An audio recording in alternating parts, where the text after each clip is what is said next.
I'd like to present Dr. Guevara-Man. Probably you've already met. He is the director of the program in International Affairs, our master's program in International Affairs. A little bit about the background of the program. We initiated the master's program in 2014, and we have already about 8 students that have graduated from the program, and we have 5 students currently going through the program. 3 of them are scheduled to graduate in December. Okay, so it's been steady. We're very happy with the quality. Our students are very happy with the quality. It is small, tailored. You get all the attention that you need, the one you don't need. Okay, okay. But our campus is small. Overall, we have about 500 students between undergraduate and graduate. Okay, so that allows us to, be there, support them during their studies and beyond. Our students always come back, okay, to tell us how they're doing, tell us their stories, and reconnect. Would you like to tell us something about the... Certainly. Do I need a microphone? Yes. Yes. Thank you. Thank you. Said so. Thank you very much. So thank you, Professor Anifanti, for your kind welcome. To all of you for your attendance, your presence here today. It's very, very nice to have you here. And as I was talking, there's diverse backgrounds amongst yourselves, and I think that speaks to the interdisciplinary nature of the program and its potential interest for people from different backgrounds. 60 years ago, last year, Florida State University established a site in Panama, initially to serve the educational interests of the U.S. Army personnel that was stationed in Panama. Over 60 years, FSU in Panama has evolved to serve no longer U.S. military personnel because they're no longer here, but students from Panama and from other countries in the region. So we really are an international campus, even though we only have a small building, as Professor Anifanti has said, with a very fine library, by the way, and some sports facilities. This is really a very, very fine place. Let me interrupt for just a second. Kind welcome. Professor Murphy is one of our faculty members in the graduate program. He specializes in religion and philosophy. And Professor Murphy, thank you for coming, and he'll say a few words later. Okay, so going back to our program. As the screen shows, one of the first, or one of the dimensions of our program is providing students with a strong background in international relations per se. Okay, so how do we do this?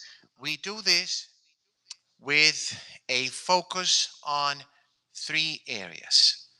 The core area in international relations, which includes courses in international affairs and in globalization. I was speaking to Andrew earlier, and he asked what I taught, and the course on globalism is one of the courses that I teach.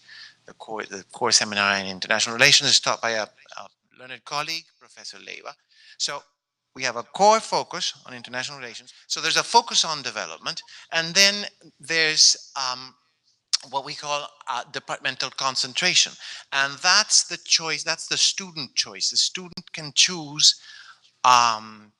Currently, it's one of 3 areas of specialization at our site. It's history, it's political science, and public policy and public administration. Okay, we're working on a concentration on economics, which we're hoping to be able to offer starting next academic year. States, but in Panama, it is important to mention all of our faculty have PhD degrees in international relations, in political science, in international security, and in environmental studies. Shortly, we will have, I'm confident that we will have a specialist on economics, and the public policy and public administration courses that we offer in a concentration are those courses are taken those are online courses that are offered from our central site at Tallahassee. Okay. That our program fosters and promotes. This is a program because it is a structured program, because it's a rigorous program, because it's a program of steeped in the scholarly tradition. This is a program that broadens your intellectual horizons in ways that you do not suspect. Capacity, including your capacity to communicate, including your capacity to operate in a professional environment, in any professional environment, because people graduate from a program do not or will not operate exclusively in the relations field, business, in government, in NGOs, analytical qualifications, those problem-solving abilities that are so valuable in the professional field. This is something that a program does for students. Students become better citizens. Still, there is that orientation in higher education in Panama. The idea that higher education, university education needs to train specialists and technicians, okay, so to speak.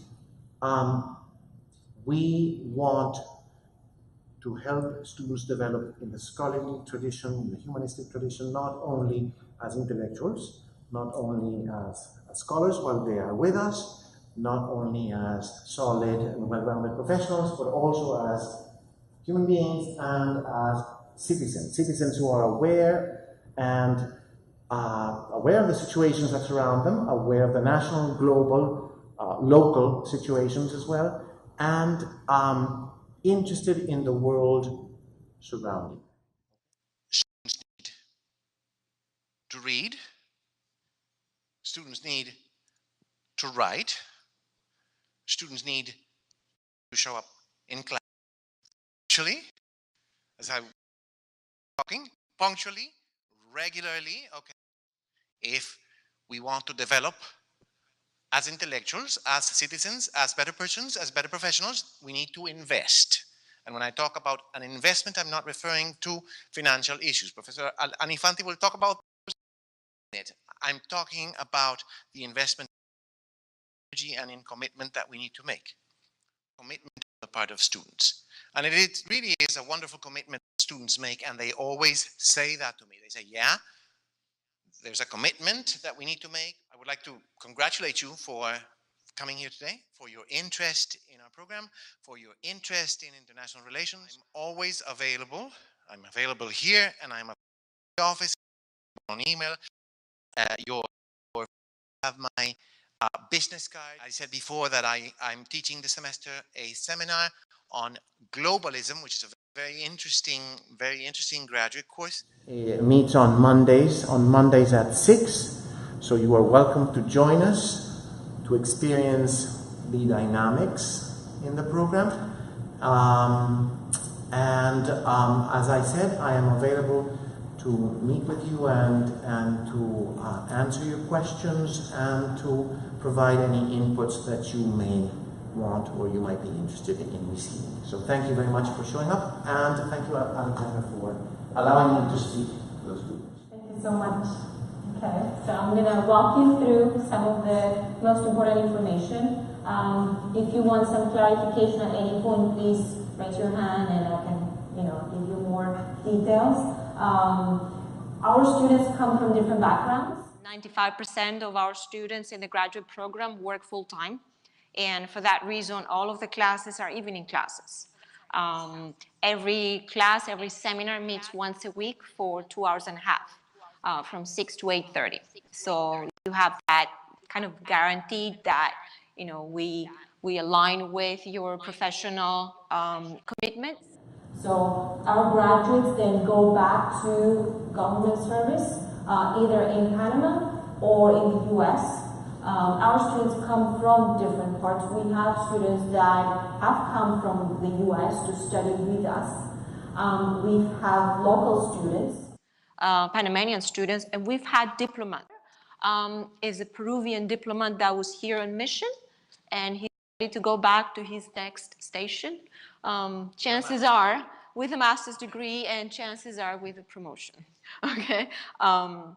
So our graduates go back to business, or come from the business sector, or go to the business sector well equipped to manage information, generate information, analyze information. Now, since this is an interdepartmental degree, you have to meet some specific requirements, but within those requirements, you have choices. So you have a concentration area, and you have 3 choices there, and then you have several electives to choose from. So you can package your degree in a way that meets your needs and your interests and your background, or let's say the environment in which you want to develop professionally. Okay, so it matches your career goals. So for instance, together with the master's degree, you can add a certificate in a disaster management or emergency management, which is provided through the online classes from the Public Administration Department. There you go. So I think Dr. Guevara gave you an overview of our history. So we celebrated 60 years. This has been a university that has been changing with the years, has been changing together with Panama. So FSU started with the military bases, developed with the military bases, provided programs for the personnel, but gradually accommodated the local students. So more and more Panamanians join FSU Panama, and then eventually, the majority of our students are international, non-US. We still receive students from the US. In fact, we have students from over 30 different countries. So there is a good diversity, cultural diversity. Even our staff and faculty come from different countries, from different places. They've studied in different places. Dr. Murphy comes from Britain. Okay, he's been in Panama how long? About 17 years. 17 years. He has lived in Nicaragua. So this is a solid academic program that has been supported by the main campus. So our campus is accredited by the SACS Regional Accreditation Agency that provides accreditation for Florida State University. So every 10 years, we are visited by the accreditation body. Your degree comes from Florida State University. It does not come from FSU Panama. We're just a branch campus, an extension. Your degree is recognized university. So this is a fully English-speaking program. Okay, all of the teaching, all of the instruction, writing, reading will be done in English. That's why we require that non-native speakers of English take the TOEFL exam, because you will be asked to perform in English in your classes. Okay, all of our faculty have been approved to teach on the graduate level by their corresponding departments in the main campus. It takes some time for that. Now, a little bit about the structure of the program. You can always tailor that to your own needs, to your own pace. If you can only take one course every semester, that is fine. Okay, because sometimes you have to travel, because you work full time. It's not a program that you have to always, you have to complete in a given time. So it could be completed in 5 semesters, like a year and a half, or it can take a little longer. Okay, so you always work with the advisors and the professors. To design your pace, okay? So 5 semesters, it can be done. Sometimes it consists of guest speakers on different areas that help you kind of prepare for the professional world, or analyze different topics within the area of international affairs. Okay, so these are must-take classes.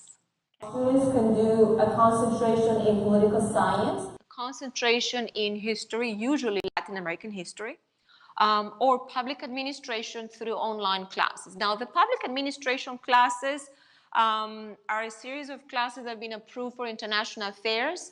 To mention a few examples, they are Intro to Terrorism, Advanced Topics in Terrorism, Disaster Management and Planning, Emergency Management.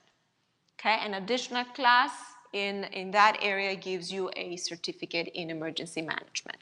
Okay, so those classes are taken online from the main campus. Several of our students have taken advantage of those classes.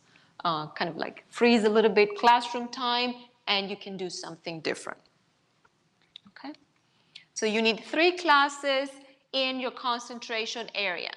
Okay, and then you need to take classes from at least 3 different areas. So if your concentration area is in political science, you still need to take classes in other areas. So you can take a class in religion or a class in history, 2 classes in public administration, and then these are decisions you take based on your needs, okay, and your career plans. Where is it you want to work?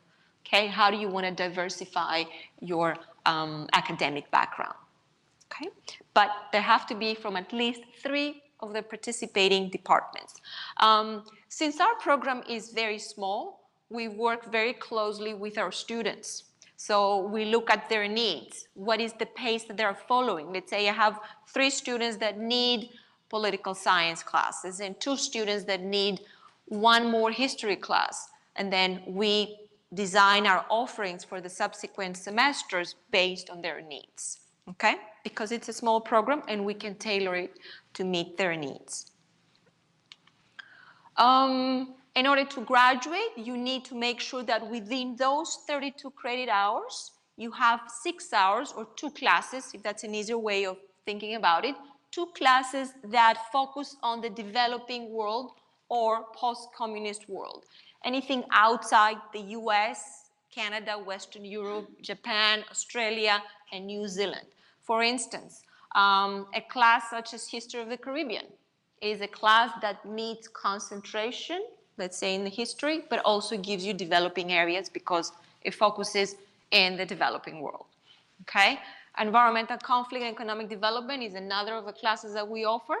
Okay? It can be an elective and also meets developing areas. Okay? So they can double count. Take care of a concentration and elective and still count as developing areas. Foreign language. Do all of you speak Spanish? Yes. Andrew? Not really. Not really? Do you speak another language aside from English? No. Okay, but you're learning Spanish? Yeah, I'm studying now. Okay, very good. Okay, so foreign language is a graduation requirement. It can be met in different ways. If, let's say, students that come from the US, but they've done 4 years of a foreign language, French, Spanish, Japanese, who knows, okay, in high school, they meet the requirement. Obviously, most of the local students, they either speak the language and their high school transcripts will show that they've done Spanish, of course. Students that have done 12 hours of a foreign language, the same foreign language in college. We've had students that did their bachelor's degree in the US and they had Spanish up to intermediate level. Okay, they have met that requirement. And we also have an exam. Let's say Andrew that is learning Spanish, maybe in 2 years, he will be in a good position to take the exam, pass it, and then, you know, meet the foreign language requirement. Okay? So most of our local students, of course, you know, they have that already done, you know, check. But we've had students from the US that did the comprehensive exam at the very end, okay, and met the requirement. So there are 3 different ways to do that.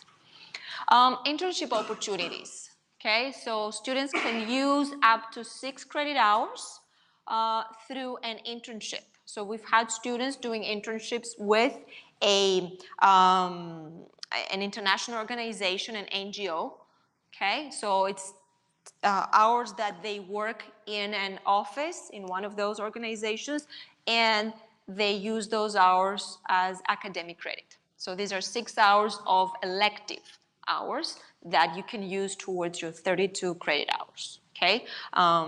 So even if maybe you already work in an NGO, so you can use some of your work and then meet some academic requirements and use those internship hours to meet academic credits. Okay. We receive a lot of internship opportunities in our office. We even place undergraduate students in internships. Okay, so there are always opportunities coming through our offices to place you. Okay, so this is a good opportunity to make connections, become acquainted with maybe a professional environment in which you'd like to develop later on, and you know, maybe get a job offer. Okay, this is sometimes the opening to a job offering. Okay.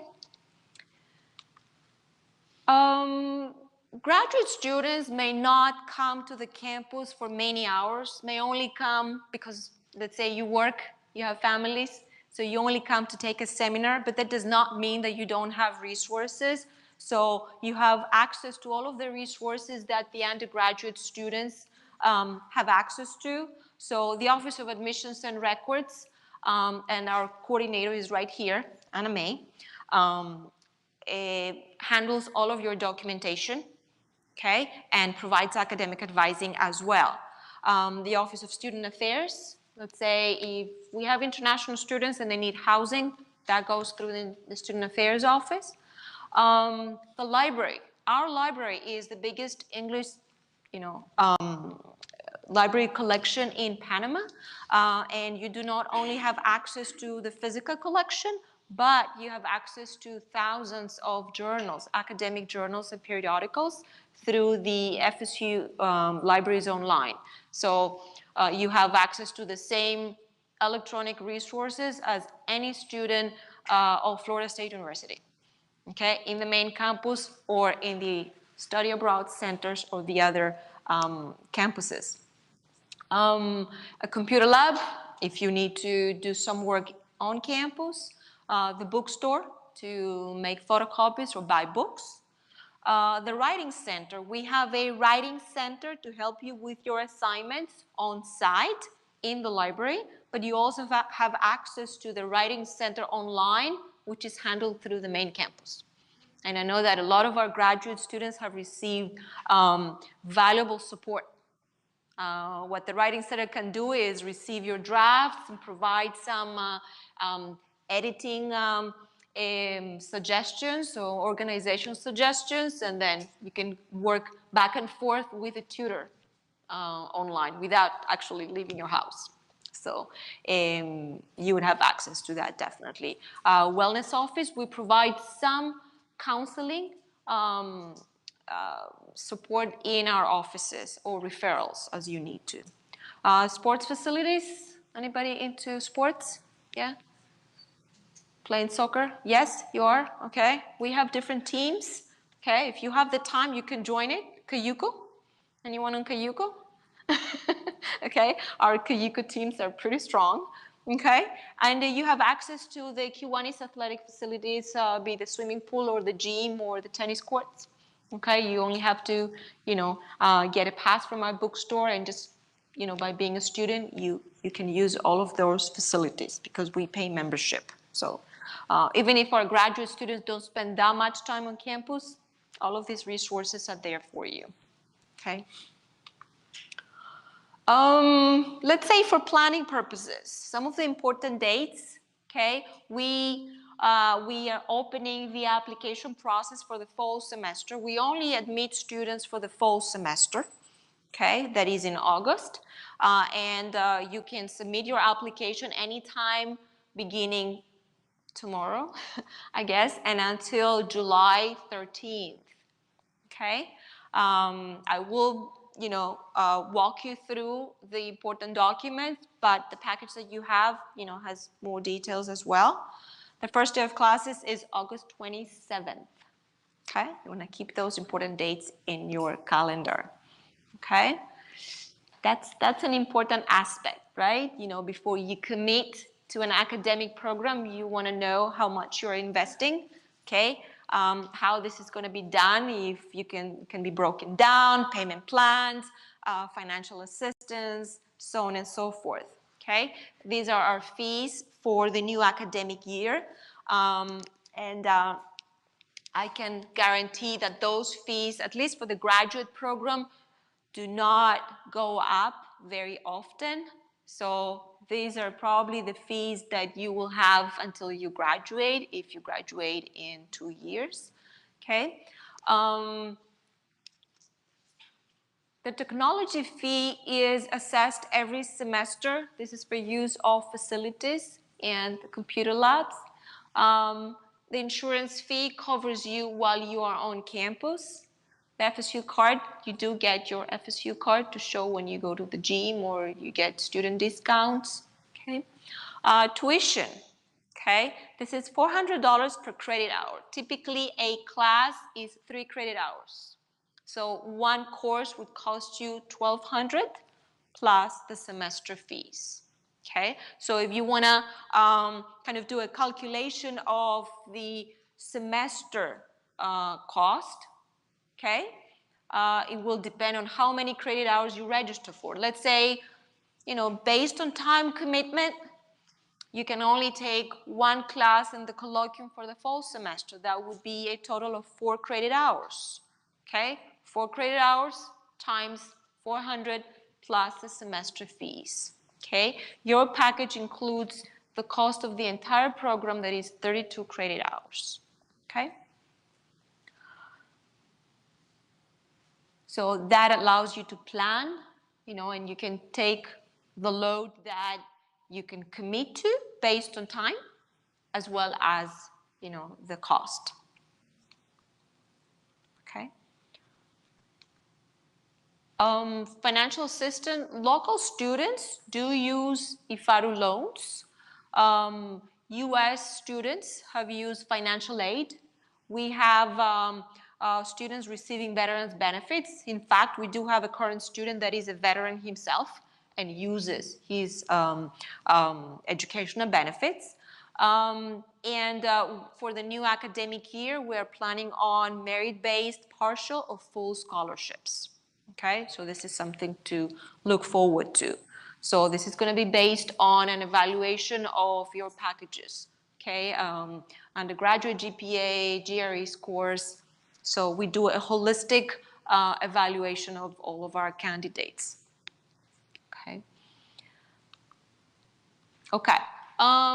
So the application process, as I said, begins anytime you're ready, and you can put your package together until July 13th.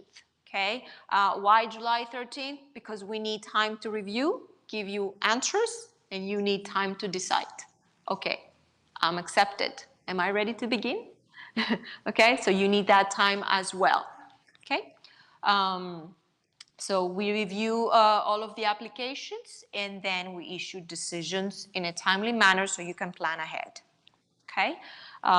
Supporting documents, the graduate application and the $100 application fee. We will need official transcripts of all of your undergraduate degrees, okay, all of your university coursework. If you have done a graduate degree as well, we would need transcripts of that. Okay. If your undergraduate degree was done in a non-US institution, then it has to be translated into English, and in some cases evaluated by an academic evaluation agency. Okay, we're looking at a 3.0 GPA on the undergraduate coursework that you have taken on the last 2 years, that is the upper division coursework, okay? This is looking at a scale of 4.0, okay? So we're looking at an average of a B on your undergraduate record. Just to mention that at FSU, you need to be in good academic standing to continue, okay? And a good academic standing for any graduate program is a 3.0. So you need, you know, let's say you get admitted and you start, you have to maintain an average of B throughout, okay? The moment you fall below 3, you're placed on academic probation, okay? So this is important. Okay, test scores. Okay, for those of you that English is not your native language, you need to prove English proficiency, okay, through the TOEFL exam. We accept the paper-based exam, which we offer on our campus, and we accept the IBT or the IELTS. Okay, these are the scores: 550 on the paper-based, 80 on the internet-based TOEFL, and 6.5 on the IELTS. The GRE, have you heard about the GRE before? Yes? You've taken it? Okay. Okay, so the GRE has 3 sections: verbal, quantitative, analytical writing. These are the scores that we are looking at. In Panama, the GRE is offered, I'll have the dates that are already published. They offer computer-based and paper-based exams. Okay. Now, a clarification on the GRE.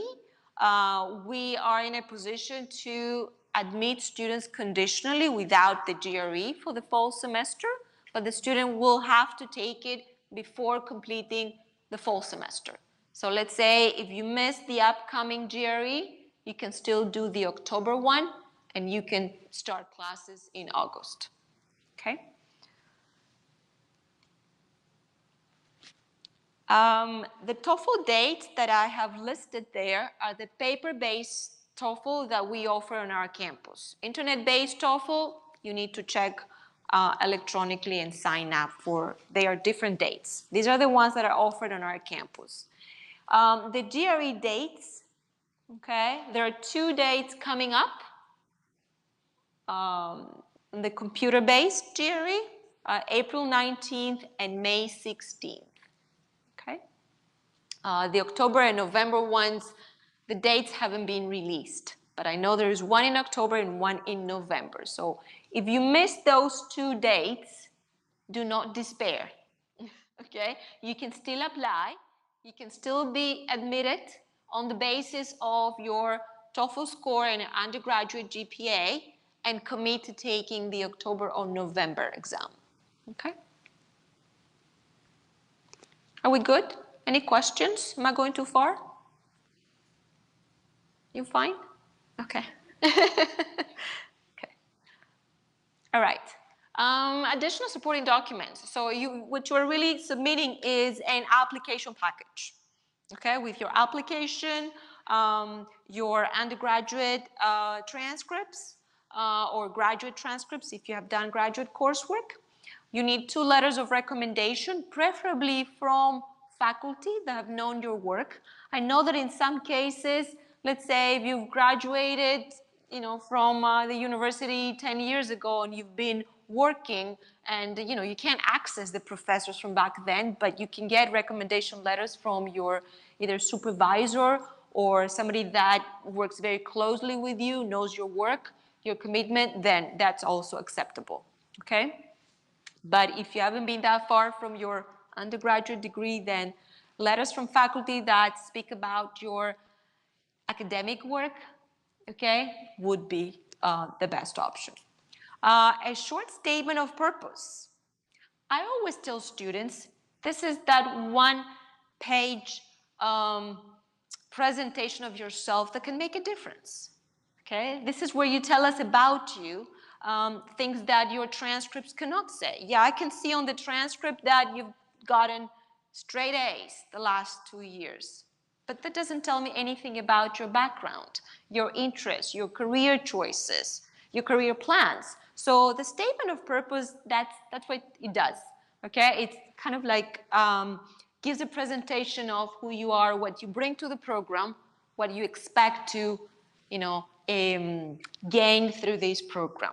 Okay, so this is an important part of the package. Sometimes it can make the difference, especially, we've had applicants whose undergraduate GPA was not that stellar, but they had done some very interesting things in their professional career.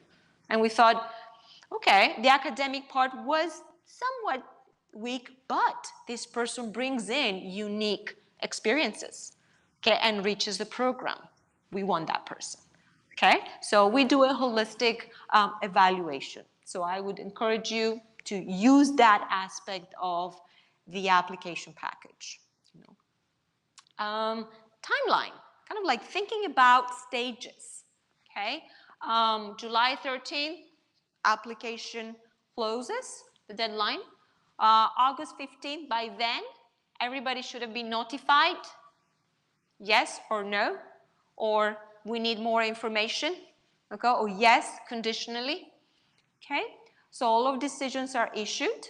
We're looking at orientation for admitted students on August 24th. Usually on orientation, we give information about the university, resources, we take their picture for the FSU ID, we do registration, okay, and we plan ahead.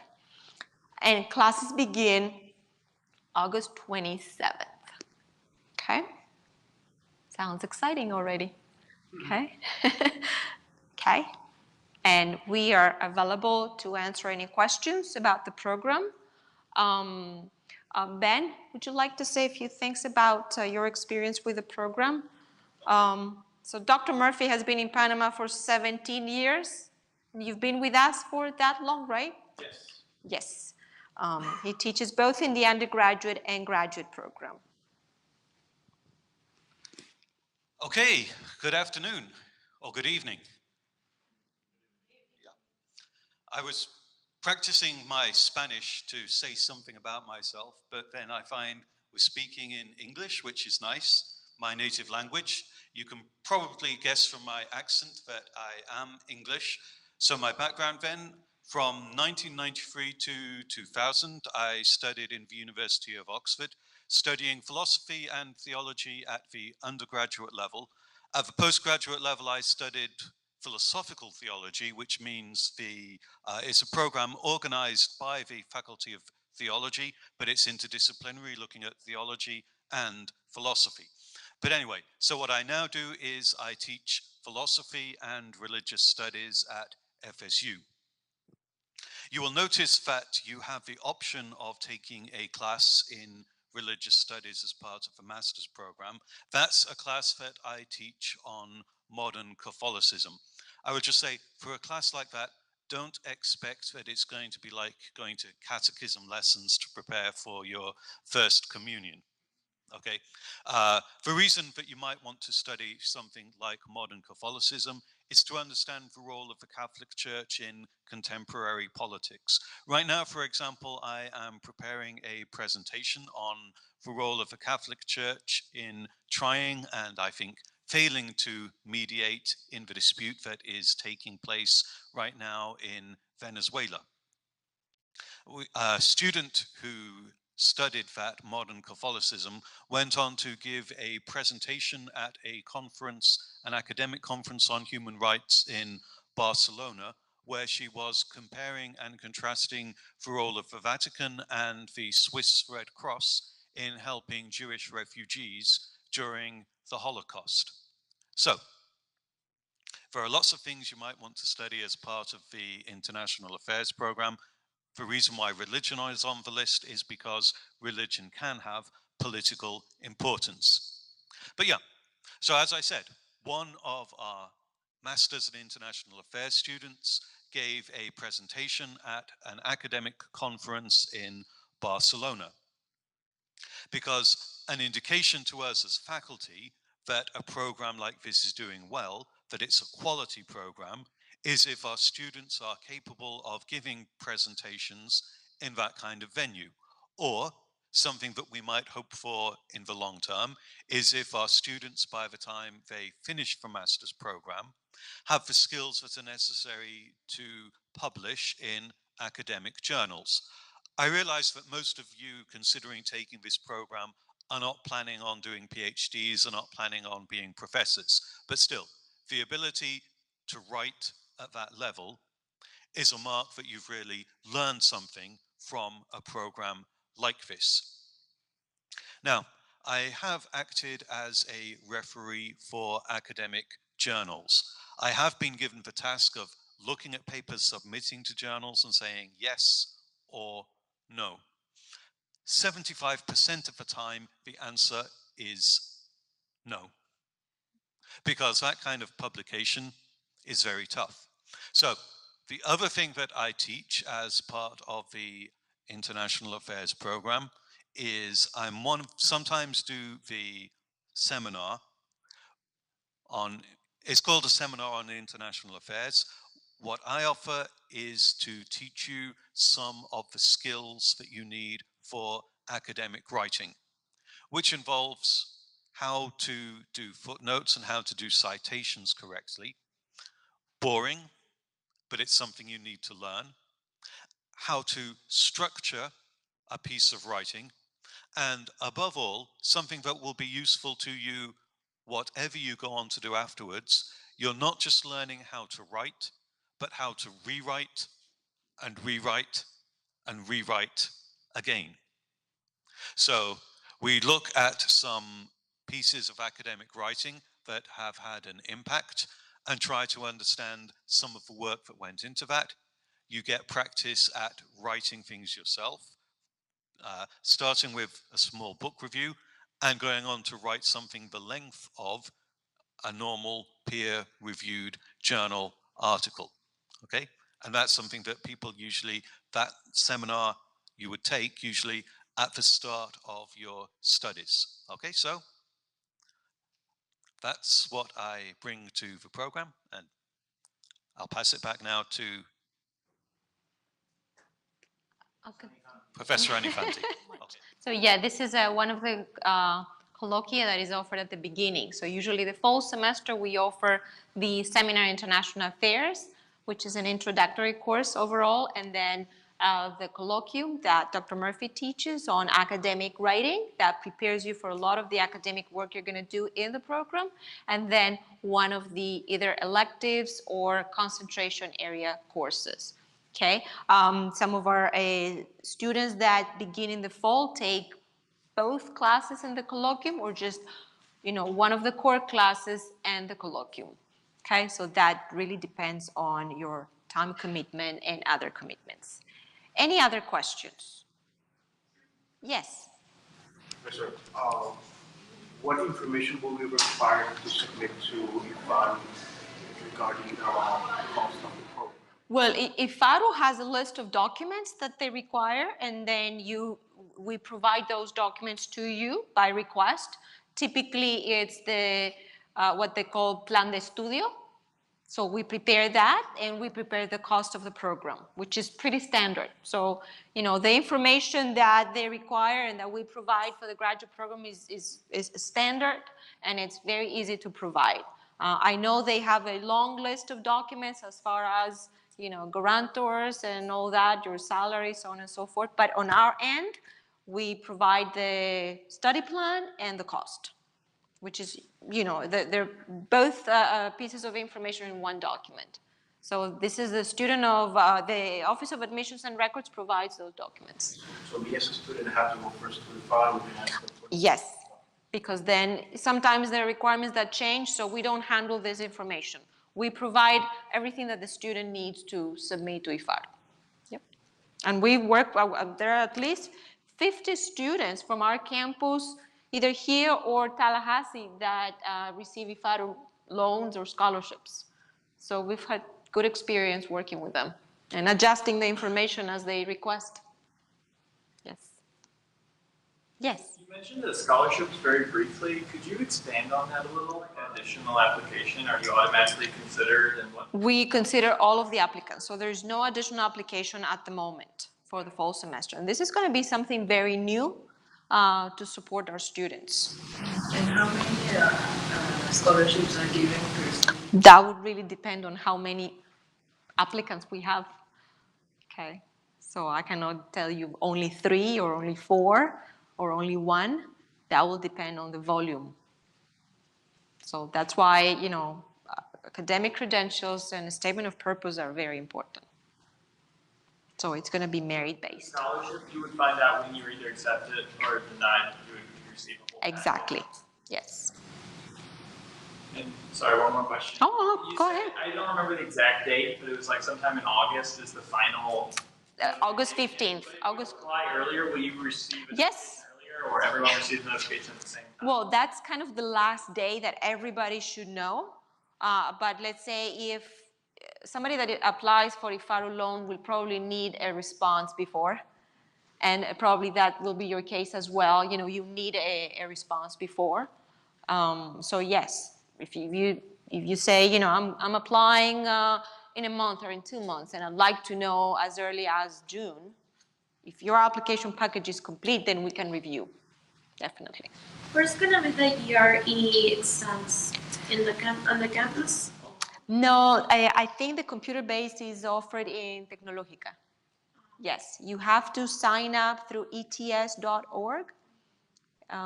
You create an account and then you sign up.